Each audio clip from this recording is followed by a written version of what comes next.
This is part 10, so this is the finish. Okay, it's beautiful. As you can see, all you want to do is take a microfiber towel. Okay, and this is how we're going to clean this. Just from all the sanding and everything like that, we're basically just getting anything off there that maybe we can't see. We had already done the back side here, but you could just flip that over as well. And this is the point where you should have had gloves on this entire time with the sanding and everything. Just in case you didn't, you definitely want gloves on here now, because any oil residue from your hands, anything like that, will leave that in the wood. When we put our finish oil on here, it's going to highlight it and see it. You won't be able to get that back out. It'll have to be resanded. So a couple things here we're going to talk about. One, we're going to talk about this 2x6 and why we have 4 screws coming through it. The screws are coming through. They're flush in the 2x6. And a lot of you all probably already know what this is for. This is so we can oil both sides and not have to wait. So I'm going to teeter this across here, and we're going to set this right down, just like that. Okay. Now I can get around and I can get these edges and everything and not have to worry about hitting anything. Then we're going to flip it. And we're going to let it sit that way. So first thing we're going to do is we're going to use a product called Odies Universal Finish Oil.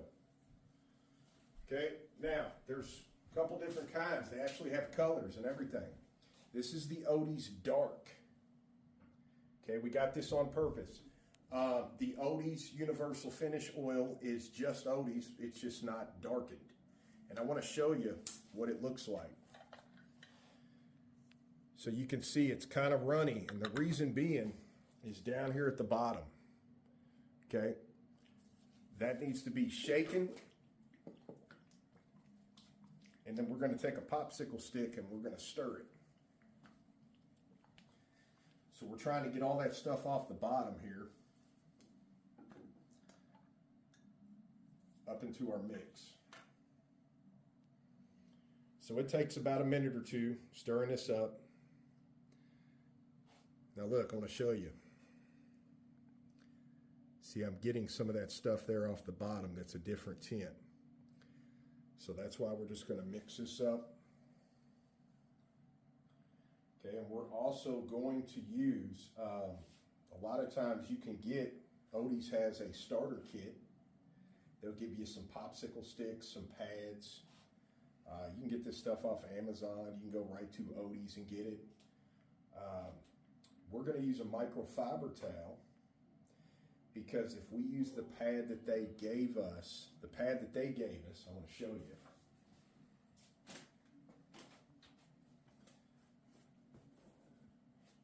Pad that they give us looks like something you'd see at your kitchen sink. Okay, now that's appropriate if you are oiling something like this 2x6 right out of the store that's about 150 grit. We're at 4,000 grit, and I'm sure you can see a big difference in this 2x6 versus what we've sanded. Huge difference. So we would not want to use this across here. If we took it across that resin, it's going to scratch that. So I just wanted to let you know, microfiber towel is definitely the way to go. You can apply this with a foam brush. You can apply it with several different things as long as it is equal to the softness as your last grit you sanded. Meaning we sanded a 4,000 grit.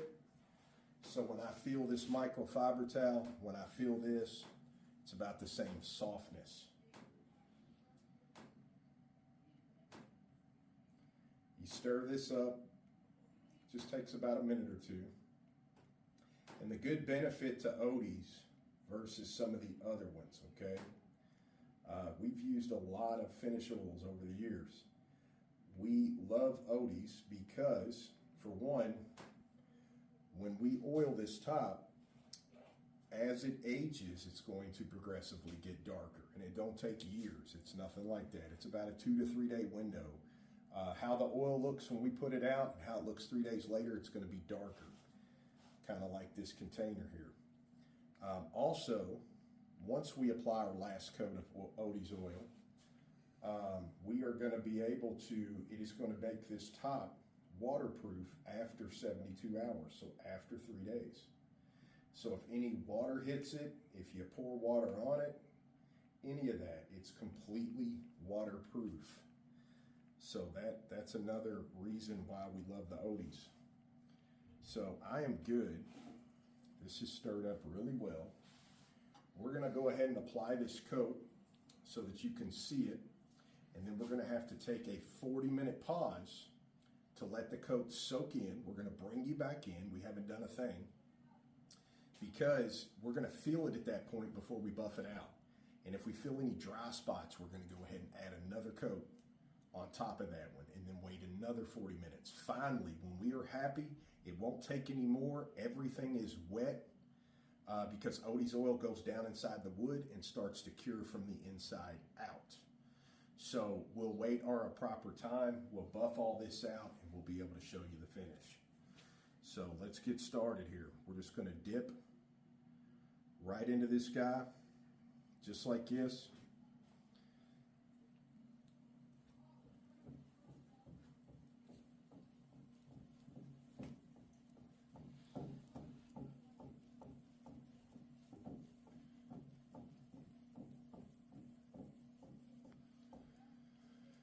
See here, Tom, if I can quit, it's just the way we're sitting here, maybe. All right, 2 seconds. This is why we always keep shims laying around. Look at that.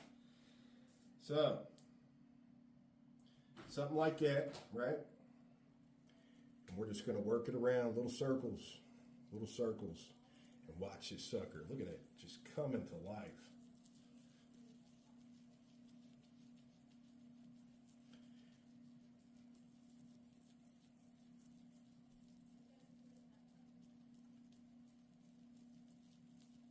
Now, obviously the resin is not soaking none of it up, but it does bring that glossy finish right back to your piece. Okay, and now that I've got that, now I'm going to start getting these sides here. And I'm trying to get under as best I can, so when I flip this over, we don't have anything to worry about.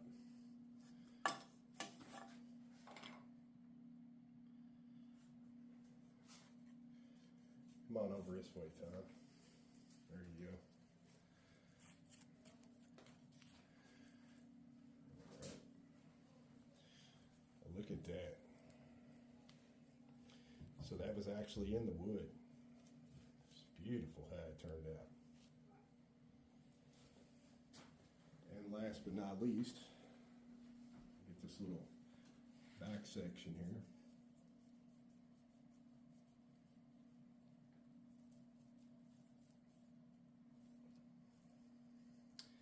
And just like that, we can set this down. And now, just be careful because this is very slippery. We're just going to turn him over. And we're going to get the bottom side here.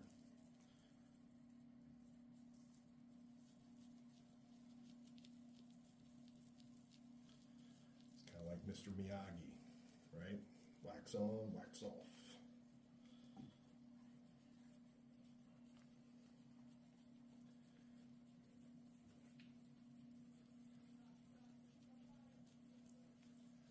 Now, we could have poured resin on this also. Let me just point that out. We could have put tabletop resin on here. It would have given a whole different type of look. The reason we did not is because resin would have ran over, the drips would have accumulated down here, and our top would have had to stay flat as a top. We're actually taking this to a class we've got coming up, and we want to be able to flip it back and forth so they can see, touch, and feel, which is why we're using the oil. So stay tuned. We'll bring you right back. All right, so this is what it looks like up to this point. You're going to have to come back for part 11 because we are out of time, and we will help you finish this right out.